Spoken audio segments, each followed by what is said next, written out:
It's added here again in San Diego. The sun is out and they say it's going to get hot here. It has not been hot. It's been the coldest spring in history in San Diego. And it's because global warming has not hit the California coast yet. Inland it's hot, but not here in coastal Southern California.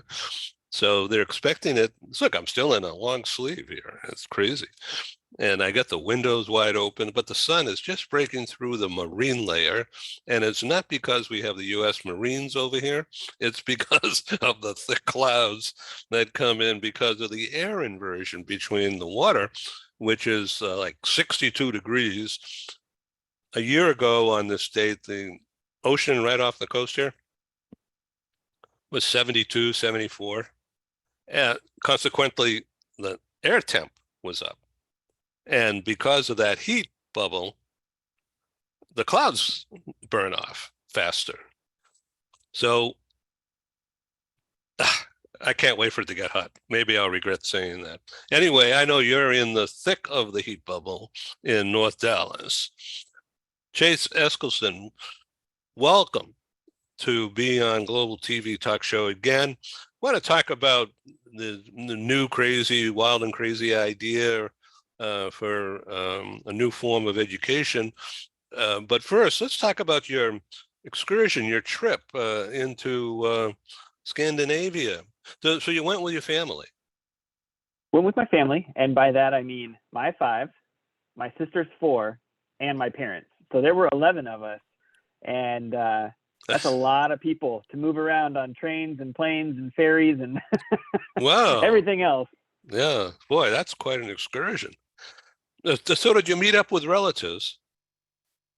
So my family is from Denmark on both sides of the family, both my mom's and my dad's side.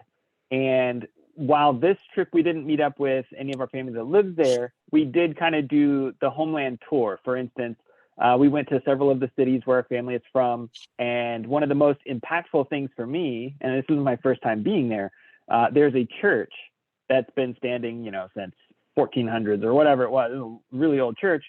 But that's where my great grandfather attended. And to be able to sit back down in the pew and wow. kind of experience this, like, this is unreal, Wow. And to walk down the streets of the old city, and like my great grandfather walked here, and I'll say this, probably one of the most famous authors of all time, Hans Christian Andersen, lived in this city at the same time my grandfather lived there. I can't prove this, but you can't prove me wrong. I'm pretty sure they were best friends, Ed. So it's too bad Joanne isn't available at this moment here, because the story goes that she is somehow related to Hans Christian Andersen. Oh, very cool. Yeah, and some other people in Denmark, but there's no history books about it other than hearsay through the family. Yeah. Maybe they're all con artists. I don't know, but they're telling these stories. Anyway, that's really interesting. So you must have seen the mermaid in the harbor before leaving town. Yeah, we did. My daughter was dying to see it. She's 5, and she's just like, "Dad, we gotta go see the mermaid." And I made the mistake. You'll appreciate this. I made the mistake of saying, "Did you know that Hans Christian Andersen wrote the story, The Little Mermaid?" "Dad, we gotta read it." So I picked it up and I started reading it. I don't know if you've ever read it, but no. The Disney version is nothing like the Hans Christian Andersen version. People are dying. People are, it's a whole thing with him. So didn't quite land the same as the Disney version. Yeah. Well, that's strange. But Disney made a good movie.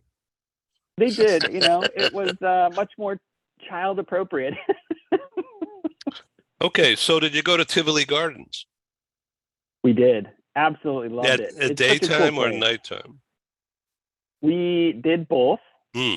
Of course, it's the summer, so it didn't get super dark, mostly just the dusk. Yeah, yeah, But when those lights pop on, it's just yeah. magical, you Brilliant. know?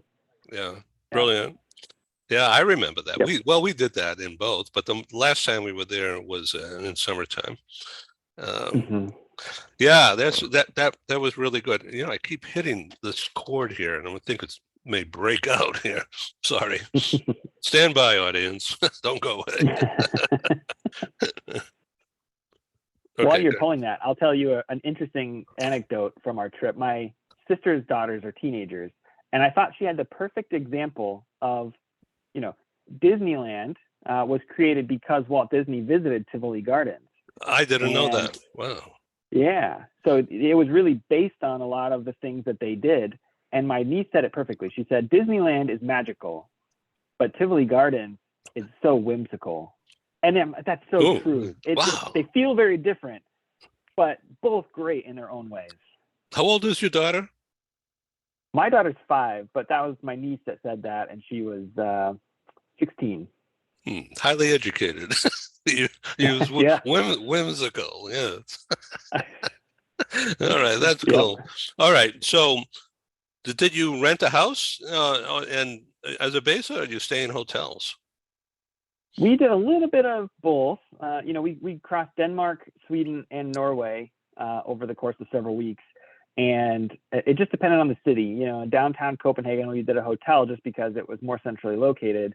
Whereas, we got into some of the fjordlands in northern Norway Hmm. and Wow. got little cabins right on the water, and it's the most beautiful place I've ever been.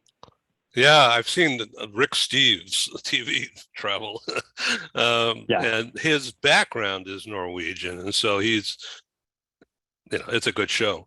But all the yeah, and the multicolor cabins right along the fjords. yep, yep, Yeah, yeah, that's what I remember. Yeah, well, that's yeah, cool. just beautiful. So, uh, you being an educator, did you assign the kids writing assignments or video assignments to record this for posterity? So one of the things that I do for all of our big international trips, it's really a multi-use document, but it's a book that I create, and of course it has our flight info, our hotel reservation numbers, it has all the stuff you need. But then throughout, there will be different pages of the top 10 things to do in Copenhagen, and then a Hmm. little area for the kids to write. And so we journal every day, and we talk about our favorite things, the things that surprised us. I don't like them to say that it was weird, because it's not weird, it's just different. As you go international, people do things wildly different. And it's not necessarily weird, because that has like a negative connotation, right? But it is different from how we do it. And if we can learn that different people do different things differently, we can say, maybe are they doing it a better way than we are? Like, how can we learn from this? Give me an And example. then, well, interesting. So probably one of the biggest differences, I'll give you two. The first one is all across Europe, and you know this because you've traveled. They don't give you ice in your drink. Right. And the very first time we were sitting there, my son goes, Dad, this is so weird. My soda, they love Fanta. My Fanta is not cold. And I said, well, it's cold. It's just not ice cold. And so we had this whole conversation around, just because they don't do ice like we do in the United States doesn't mean that that's wrong. It's just different. But then maybe some more of a harder hitting difference, right? That one's kind of minuscule in the grand scheme of things. But then when I spend time in Asia, and they don't have Western style toilets. Like you have a squatty potty. It's just a hole in the ground. This is very different from what we're used to. And I remember laughing because I went into a train station, and inside the train station, they actually had Western style toilets. But the people that lived there had never seen one before. And Wow. there were footprints on the toilet seat. They thought that's how you use it. And so we kind of laughed about that. It's not weird though. It's just different. We both have to learn from each other on this. Well, we'll leave the bathroom stories to another time, but okay, Yeah. so let's talk about education. Yeah. How you're an entrepreneur past couple of years now, and you're surviving and smiling. So it, you must have an audience. Well, I haven't shriveled up to nothing yet. I haven't missed a meal, so I'm going to count that as a win. You know me, I've never not met a friend, right? Anywhere I go, I'm gonna kind of chit chat, and maybe it's the Texan. We're gonna howdy with you for a little while. And we were on a train in Denmark going from Copenhagen to Aarhus, and the lady that was sitting across from us, I began to strike up a conversation, which if you have spent any time in Denmark, they don't really like to talk to people. They're very quiet. The train rides are just so quiet. And it was killing me because I'm like, there's so many interesting things I want to talk to you and discuss with you. And so we slowly started a conversation, and her brother is an educator. And I learned so much from her, from experiences with her brother and how differently the school systems are, and how it's a completely different thought process behind how it's structured, all the way from when they enter kindergarten through, their higher education, getting their degrees, and then entering the workforce thereafter. Like, that entire span looks nothing like the U.S. K through 12, K through 16 education space. Let me ask, if I may, do they have coaching for the kids, grade level, relevant, so that there's understanding and go deeper, or try to capture what they've learned and bring it forward, and then go to get more of an experience-based learning? Mm-hmm. They do. They don't call it coaching, but they definitely have that built in where, let's compare and contrast that. In the US, we have our class. I'm not saying this is the right way, because this is definitely not the right way in my opinion, but how we work is we put you in a classroom, you learn, and then you take a test. And if you pass the test, then you move to the next grade level. But what happens is you get a lot of kids who are great test takers, but they don't actually learn the content, right? They take the test, they pass it, they forget it the next day. Whereas the difference being there, it all builds on each other, and you're much more mastery based. Like, they want to gauge, not only can you take a test, but how does this apply? What changes in your life because you've learned this information now? And one of the things that I absolutely love, it starts from the youngest kids all the way through, is they do not sit you down in a classroom all day. They do not sit you behind a computer all day.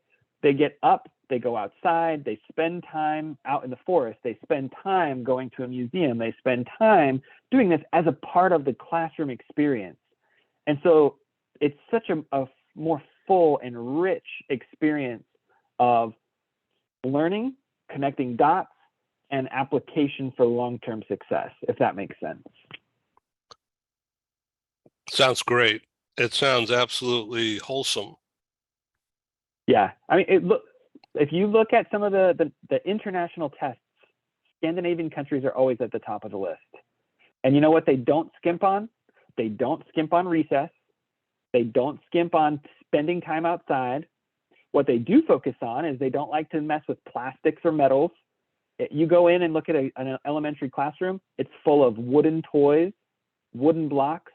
They have huge outdoor experiential playgrounds where they're going to go out with magnifying glasses. They're going to go out and look at the leaves. They're going to do their bookwork outside versus sitting in a classroom. And this experience changes the way that students learn, because they're now learning with their fingers in that tactile environment versus looking at a picture of a leaf in a book. Wildly different experience. Sounds great. Yeah, it is. I'll tell you another story that's kind of interesting. I have a friend named Annetta, and she lives just outside Frankfurt, Germany. And she started a kind of like a preschool, kindergarten. They don't quite align the same. They don't call them the same, but it's younger kids. And they don't focus at all. 0% do they focus on letters. They don't focus on math. They're learning numbers. They don't focus on nothing. You know what they do? They focus on teaching them how to play together. They teach them problem resolution. They teach them teamwork. And every day, rain, snow, sunshine, no matter what, they go outside. So you look in their classroom and they've got all these great wooden toys. You look on this side, they've got all their rain jackets, rain boots, everything, because they're going to go outside no matter what the weather is. And then they've got this classroom that it doesn't look like a classroom at all, but the kids are happy, they're healthy. You know, they've got this soft skills are so focused on. And then, you know, I asked the question, I said, look, as an educator from America, this would be very frowned upon because we want our kids learning in math and all these things. Tell me, how do they progress once they get to primary school? And she said, our kids outperform the traditional kids every day of the week. Because they're just more at ease with the environment and what it's all about, and more trusting, I guess, and therefore more welcoming to open their minds. I guess so. Yeah, it's fascinating, isn't it? So all this is public schools you're talking about, right? All of them I've talked about have been public schools, nothing private. God, our system is broken. It is, and I hate to say that because there are good people doing good hard work to educate the students here in our country, but we have missed so many things along the way, and we've spent so much time focusing on testing. And, you know, let's be honest, like, is testing the best use of our time? There's the half of the crowd that says we absolutely have to have testing because we have to know where they are. And I get that. But the question is not, should we have testing? It's, should we put as much importance on testing and the stress on the students through this testing? Or should that just be one of 10 different ways to measure a student's success? You know, I've long been a proponent that we should not give a single letter grade in a course for a student, nor should we give a single letter grade from the government to the school to say this is an A-rated school. Well, what does that mean? You know, it should be much more of a dashboard approach where we say, here are, you know, 10 different indicators, and here's how they perform on each of those indicators, because that's a much more true picture of what's happening in the campus, or that's a much more true picture of what's happening with those students in a classroom. If we can break it down and say, here's our graduation rate, here's our expulsion rate, here is our, you know, the number of students who go on and go to a college, and then the next one down, how many of those kids graduate from college? Like, you've got some schools that are A-rated schools, but their kids aren't going on to college or a career or to a military. That's not an A-rated campus in my mind. You know, you've got an A-rated campus because they're doing good things from a curriculum perspective, but it's very unsafe. That's not an A-rated campus, you know? And so we have to take a look at some of these safety indicators and post-high school indicators to really get a good idea of what's happening there, you know? And so that's just something that I've been a big advocate for a long time. Thank you. Let me ask you about charter schools and your background with bridge school kind of place, which is very unusual and very seemingly progressive. But right now, there's charter schools, not just here in San Diego, but I'm sure in Dallas and other places, Arizona in particular, from my experience with you, that do something just like what you were talking about. Yeah. So charter schools were started for the sole purpose of innovating in the current school system. So they're technically public schools in that they receive public dollars to pay for the schools, but they have some of those requirements removed. In my opinion, I think there's additional requirements that are added on, namely, the parents have to physically choose to put them in that school, and they can physically choose to remove them from that school. So there's an added layer of security to make sure that the school is doing good things. With that said, we have seen an explosion of really different ways of doing school. I would say, especially in the last 3 years. I think that COVID was a big shakeup for the education sector, and it has catapulted us 10 years further in the span of 2 to 3 years. And so we've seen a lot of campuses that have said, I think we need to get these kids playing a little bit more, a little bit less time in a desk, a little bit more time outside. There's a great school that I learned of last year that's doing outdoor leadership prep. And that's like the mission of the school is we want you to get outdoors. We want you to learn leadership lessons. And, oh yeah, we're also going to provide an education on top of that. And they're just doing some amazing things where they're partnering with local businesses. For instance, they partnered with an outdoor clothing brand company. And some of those executives and some of their team members outfitted the kids, took them on a hike, and then showed them some nature conservatory areas and said, based on what we do here today, this is how it will impact the future of this region. Then they went home and they did math and English. Like, how cool is that? No other school is getting that experience. Well, let's talk about the new wild and crazy ideas that you and I have chatted about off the cuff about companies trying to help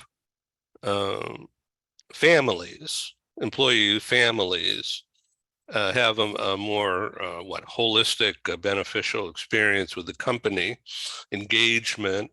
And one of the big issues, particularly since COVID, is people women in particular, would rather work from home, not only because of lack of commute, but to be around family and have a life that includes work, but they also have their life.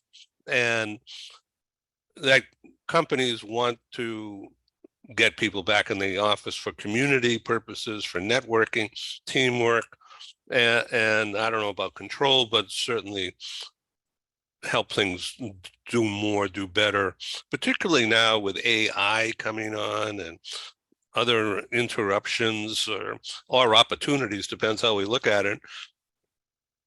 So companies are stepping out, and some in particular, and I'd like you to address that now, about the concept of companies buying a ticket, if you will, or setting up a charter school in the way that you just said, but within empty office buildings where the company's paying for this rent space and they're not filling it with cubicles.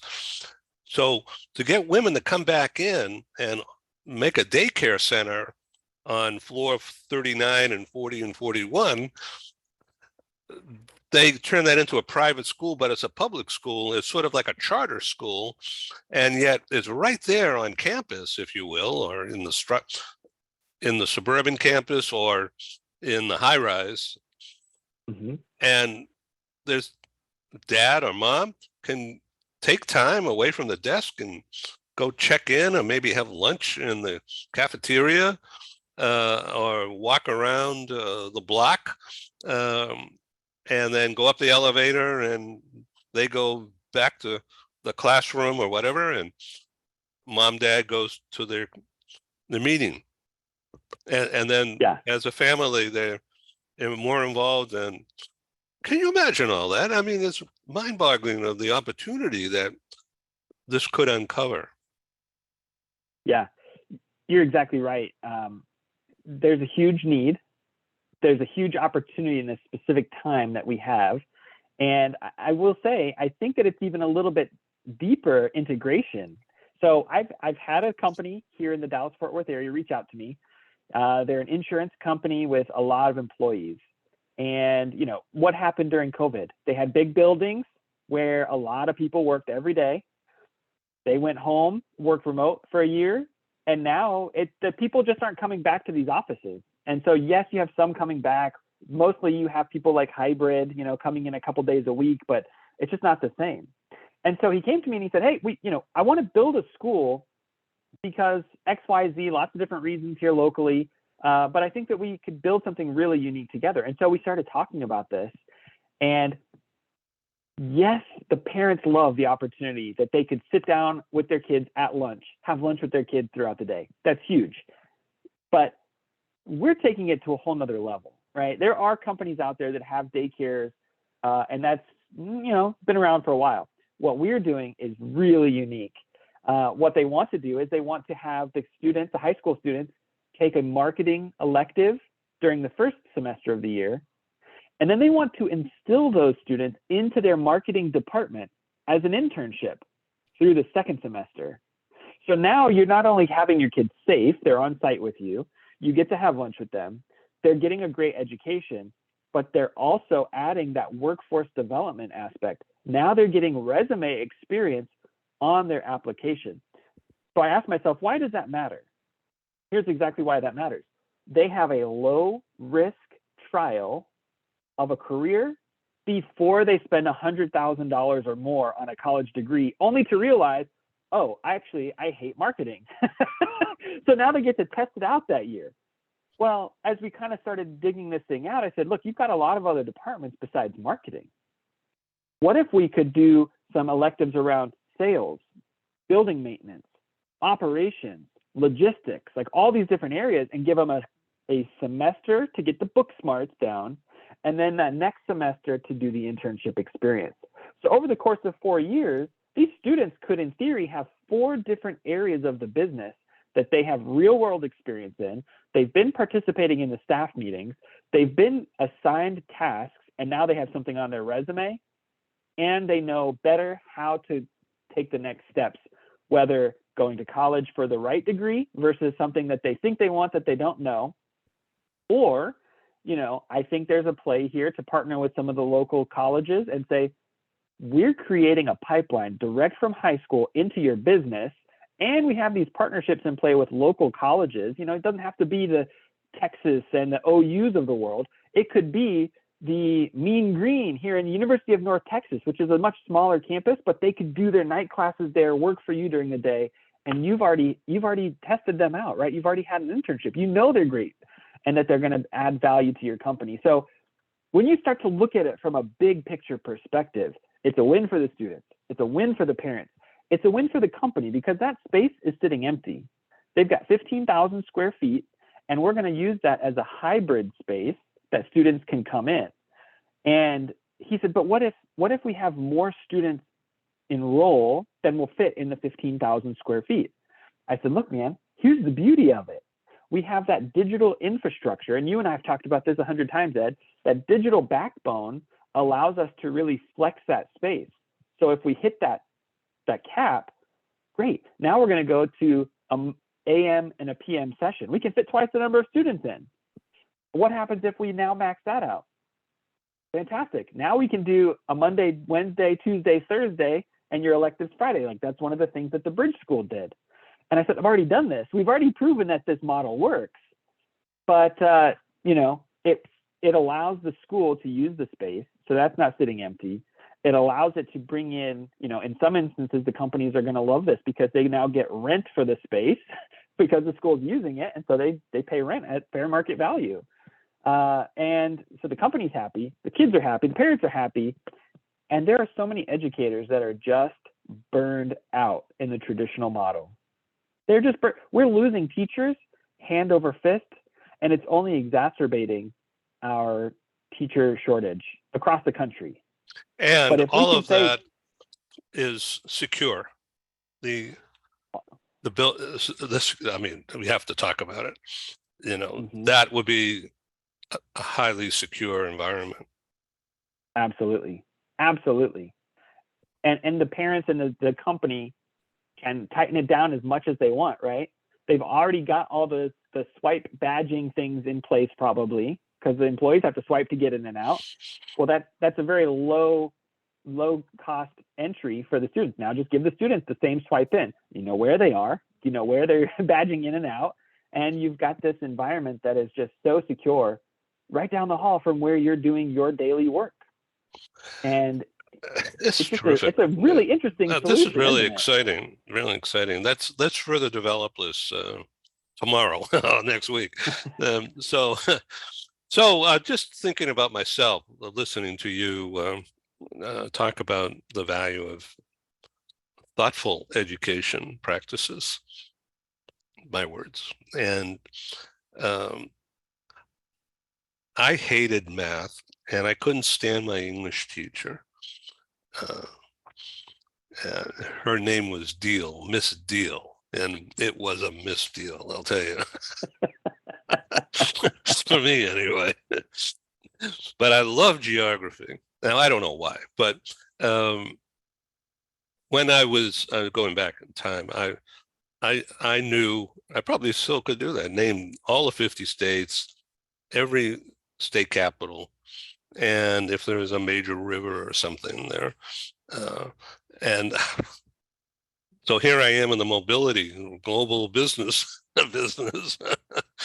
There's a straight line there, but man, I had to find it and put it together. There was no roadmap talking about geography. But Small pun intended. so I was thinking, well, what is so cool today when you think about the big picture and this silly example of what I've just said is that if you know where Ohio is and Ohio sits in the junction of east area, but not east, Midwest, and northern Midwest, but then southern Ohio is Mason-Dixon area, and western Ohio is highly industrialized. It's really amazing, like Ohio as an example. And then you think about, okay, Columbus is the capital and right smack dab in the middle, and that's where OU is, Ohio Ohio State, yeah, all of it, But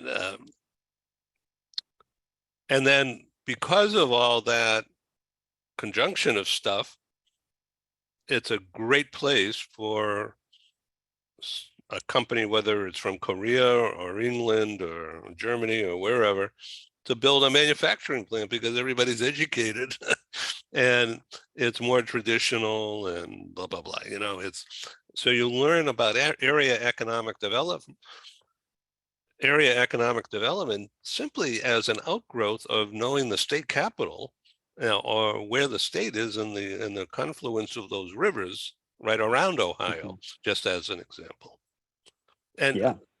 bang, that's a ticket to ride when you Oh. pair that with or layer it with, say, marketing. And it's probably too esoteric. It has to be all the shipping that goes on those rivers, or Mississippi, the Missouri, the Ohio River, the whatever, they all come together right there. And that's why that's such a strong, why Cincinnati is heartbeat of American manufacturing and distribution. Bang, right in the middle. Makes good sense. Yeah. Makes good sense. And so there's a reason why the foreign